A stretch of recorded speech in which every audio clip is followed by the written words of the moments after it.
Segunda Reis, capítulo 1.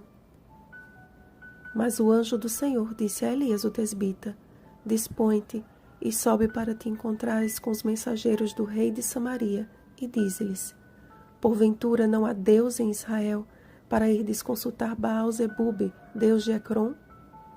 Versículo 3.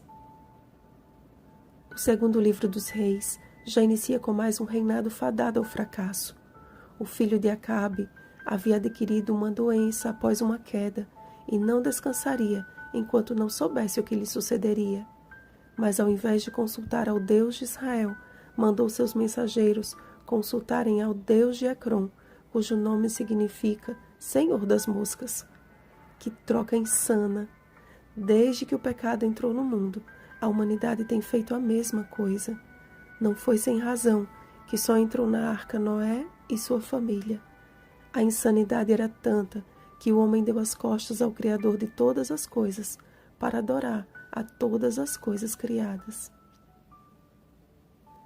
O Senhor das Moscas representa tudo aquilo no qual depositamos a nossa confiança, que só deveria pertencer a Deus.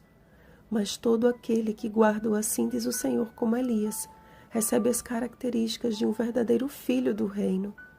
A descrição exterior de Elias não foi o real motivo de Acasias reconhecê-lo, mas uma confirmação de alguém que o rei já sabia quem era. É Elias, o tesbita.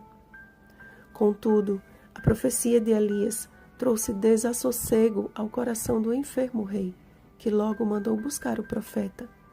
E por mais 2 vezes, Deus manifestou seu poder, fazendo descer fogo do céu para consumir os soldados de Acasias. O título de homem de Deus havia sido desqualificado pelos falsos profetas do reino, mas Elias deixou bem claro que ele era de fato um homem de Deus. Títulos não dizem nada quando quem os representa não vive conforme o seu chamado. Somos portadores de uma mensagem solene e urgente, meus irmãos, que, se vivida, o mundo reconhecerá em nossas palavras e ações. É Elias. O nosso nome, aparência e atitudes têm sido uma inconfundível declaração de que só o Senhor é Deus. A missão do profeta era transmitir a palavra do Senhor e conduzir o povo ao arrependimento. Foi o que Elias fez em todo o seu ministério, sendo zeloso em cumprir a vontade de Deus e indo exatamente para onde Deus o mandava. Aquela chuva de fogo atingiu apenas alguns, porém chegará o tempo em que será uma execução em massa do juízo de Deus sobre os ímpios. Apocalipse capítulo 20, versículo 9. Se assumirmos, porém, a atitude do terceiro capitão de Israel, nos humilhando diante do Senhor, não teremos o que temer naquele grande dia. Toda vida é preciosa aos olhos de Deus, porém, o valor dado por Deus não nos impede de rebaixar este grande valor a um montão de cinzas pelas nossas más escolhas. A justiça de Deus não deve nos causar medo, mas ela é salvação. Sendo justificados gratuitamente por sua graça, mediante a redenção que há em Cristo Jesus. Romanos capítulo 3, versículo 24. Muitas vezes, Deus nos reprova aqui para que não sejamos reprovados para a eternidade.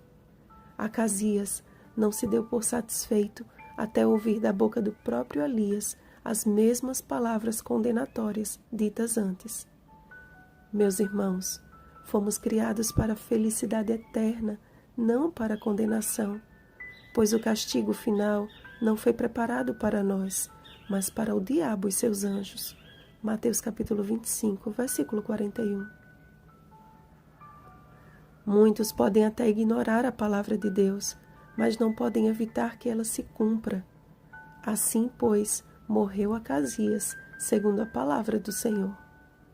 Chegará o tempo em que descer fogo do céu também não será mais um sinal evidente do poder do Senhor, mas a astúcia de Satanás para enganar a humanidade, de maneira que até fogo do céu faz descer a terra diante dos homens. Apocalipse capítulo 13, versículo 13. E o que nos ajudará a discernir o fogo do Senhor do fogo da maldição? A nossa caminhada com Deus. Temos andado em conformidade com a vocação que recebemos do alto? Deus dizia a Elias, suba, e ele subia. Deus dizia, desça, e ele descia. Deus dizia, vai, e ele ia. Deus dizia, fica, e ele ali permanecia. Que o Espírito Santo faça de nossa vida uma inconfundível revelação de que somos, por preceito e por exemplo, homens e mulheres de Deus. Vigiemos e oremos. Bom dia, homens e mulheres do Senhor. Rosana Garcia Barros.